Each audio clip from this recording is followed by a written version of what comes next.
Buenos días, estimados seguidores de nuestras microcápsulas jurídicas de nuestro canal Cultura Jurídica Televisión. Tenemos nuestro canal tanto en YouTube como en Facebook. Ya 39 semanas de estas microcápsulas que tienen el objetivo de incrementar la cultura jurídica de la sociedad. Y bueno, el día de hoy voy a comentar tres noticias de relevancia jurídica. Y bueno, también de relevancia política. Recordemos que, pues, el decir que en decisiones judiciales no influye la política sería como que autoengañarnos. Realmente en muchas decisiones del máximo tribunal de la Suprema Corte hay influencias jurídicas y políticas, obviamente. Y bueno, una de las primeras noticias que me gustaría comentar es que finalmente, con una votación de 6-5, 6 ministros a favor, incluido el presidente de la Suprema Corte, y 5 en contra, se aprueba la pregunta de la consulta para enjuiciar a expresidentes, que bueno, finalmente se modificó la pregunta y se declara que el objeto de la consulta es constitucional. Más allá de posiciones políticas, de ideologías, me gustaría comentar que la Suprema Corte, no solamente ahorita, sino en muchos de sus fallos, recuerden que es un órgano que constantemente, a través de sus salas y del Pleno, están emitiendo criterios, jurisprudencias, interpretando la ley o disposiciones de ley en casos en concretos. Y muchos de esos fallos, pues obviamente a algunos no les gustan, a otros sí. Hay fallos muy cuestionables, desde luego, otros que son aplaudidos por la mayor parte de la sociedad. Desafortunadamente, mucha gente que opina sobre estos temas no está muy bien, pues, informada, debido a que, en primera, el Poder Judicial es un poder totalmente autónomo, vamos a llamarlo en ciertas cosas, que dicta muchas resoluciones, porque es parte de sus funciones, es parte de la vida diaria en la Corte. Y pues obviamente en esta ocasión solamente tiene una atribución que especialmente le concede la ley federal de consulta popular. Le da una intervención única y exclusivamente para declarar si el objeto de la consulta es constitucional o no. ¿Esto qué quiere decir? Que esto no es algo que realice comúnmente, es una atribución que la propia ley le da, pero la Corte hace mucho más funciones que la intervención en este tipo de aprobación de la constitucionalidad de la consulta, que en este caso el objeto fue finalmente declarado constitucional. Ahora bien, recordemos que el hecho que declare la constitucional la consulta no está resolviendo absolutamente nada, porque eso va a depender de todo el proceso que se inicie para, que en este caso le va a tocar al INE, aprobar el formato, las boletas, que finalmente vamos a tener en nuestras manos la próxima elección federal, y en donde el ciudadano va a decir sí o no como respuesta a esa pregunta, y automáticamente, como lo decía el presidente de la Corte, no es vinculante, porque simple y sencillamente, para mí, en mi personal opinión, se está abriendo la puerta al ciudadano para hacer un verdadero contrapeso en la toma de decisiones, no solamente en asuntos de trascendencia en el índole nacional, sino también abre la puerta para que estos plebiscitos, porque realmente es un plebiscito, legalmente se le llama consulta popular, se haga a nivel estados, que ya en algunos estados se han hecho algunos ejercicios, y a nivel municipios. Esta decisión es inédita, es histórica. Hay gente que pues publicó que es un golpe a la democracia, que la Corte está sometida al Poder Ejecutivo, y no, realmente no es del todo cierto. Si bien es cierto, hay influencia política, pero recordemos que la Corte ha emitido fallos eh, anteriormente que nos han impactado, incluso hasta negativamente, y nadie dijo nada. Como abogados, obviamente podemos estar a favor o en contra. Finalmente esas decisiones se acatan. Hay temas muy polémicos, por ejemplo, la despenalización del aborto, cuando en su momento se interpretó la ley de salud, y ahí finalmente se aprobó en la Ciudad de México. Hay otros asuntos como por ejemplo en cuestiones de impuestos, contribuciones, etcétera, que sí nos han impactado, que provienen de la Corte, y realmente esos fallos en lo personal sí nos han llegado a afectar y otros nos han llegado a beneficiar, porque quieran o no, la labor del Poder Judicial nos impacta de manera directa o de manera indirecta. Entonces yo pienso que el revuelo que se hizo en las redes sobre el resultado fue más, más visceral que jurídica, eh, que sobre las consecuencias que tiene esta consulta. Realmente para mí es muy positivo porque independientemente de la pregunta, si se quiere enjuiciar a los presidentes o cualquier otro tema que se toque, pues de ahí deriva pues la importancia de que el ciudadano pues participe en la toma de decisiones, cosa que no se había dado por lo menos en el ámbito federal, y da la posibilidad de que a pesar de los candados que tiene la ley, por ejemplo, cuestiones tributarias no se pueden consultar, de presupuesto no se pueden consultar, eh, que restrinjan derechos humanos no se pueden consultar, pero esto abre la puerta de que en el futuro el ciudadano, que muchas veces estuvo relegado por muchísimos tiempos en la toma de decisiones, ahora lo haga. Lo haga, y esta es una buena oportunidad para medir primero la participación ciudadana que se tenga en esa consulta, porque además de las boletas que se nos dé para la elección federal y en algunos estados, pues se nos va a dar esa boleta para la consulta, vamos a ver el nivel de participación, vamos a ver los resultados, sí o no, y estas implicaciones, más allá de lo jurídico, que como bien dicen, eh, pues se puede iniciar una investigación en cualquier momento, también no debemos de dejar de lado de que desafortunadamente en los órganos de procuración y administración de justicia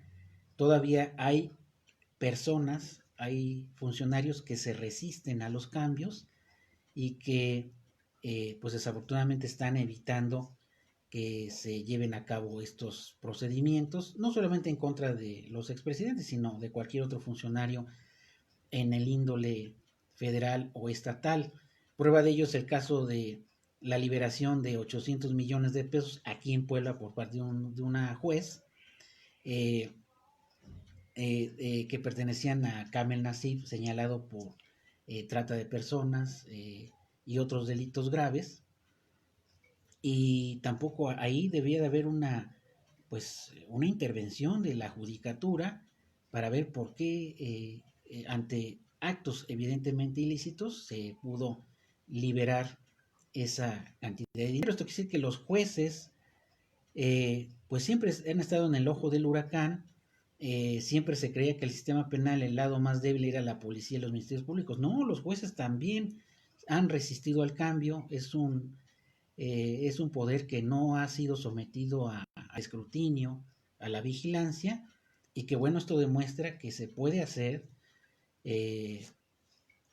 se puede hacer en este tipo de casos, y es positivo que pues ya finalmente el Poder Judicial pues tenga una reforma en sus raíces, en su estructura, que permita que pues la cercanía entre el ciudadano y el Poder Judicial sea cada vez menos amplia, se vayamos acercando. Y esta decisión del tribunal, pues yo en lo jurídico, como abogado independiente, lo celebro, no por el hecho de la pregunta, sino porque esto, como bien lo comento, va a abrir la puerta a que decisiones trascendentales en este ámbito pues se consulten. Claro, como dicen, no todo se va a consultar, pero esto es un ejercicio, es un medio de participación ciudadana directo de democracias avanzadas. De hecho, esto en otros países es el común denominador, es algo que se hace con frecuencia y que bueno, en México se hace de manera incipiente. Es un primer ejercicio, un primer piloto para que en el futuro, independientemente de las consecuencias o de la vinculación que tengan estas consultas, pues el ciudadano pues se hace contrapeso en la toma de decisiones. También quisiera yo comentar otra noticia de relevancia